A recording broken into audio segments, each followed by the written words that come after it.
Hello and welcome to another edition of Fresh Start. I'm Carol Ladd, your host.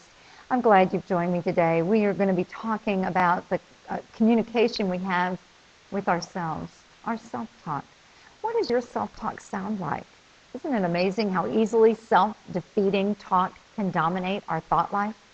Just as it's important to steer clear of hurtful or corrupt communication in our conversation with others, we must also guard against speaking corrupt words to ourselves. In his second letter to the Corinthians, Paul wrote, "We take captive every thought to make it obedient to Christ." Yes, we must guard our minds. We would never dream of speaking to other people the way we sometimes speak to ourselves.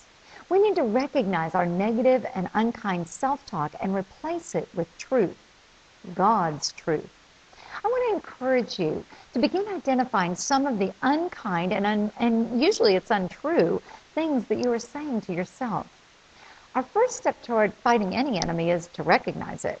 Often we grow so accustomed to saying cruel things to ourselves that we don't even recognize the destructive thoughts.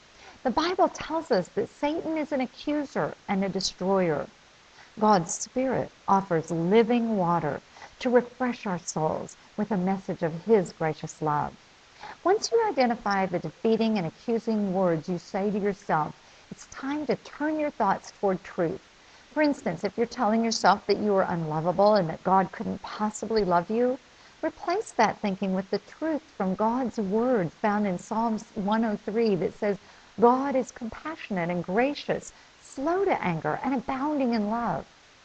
Instead of beating yourself up in your brain and calling yourself an idiot because you made a mistake or said something silly, remind yourself that everyone makes mistakes. We are all a work in progress, and we can learn and grow and do better next time.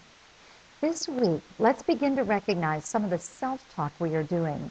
Let's ask God to fill our minds with truth and get rid of the mudslinging we do in our own brains. Thank you for joining me today at Fresh Start.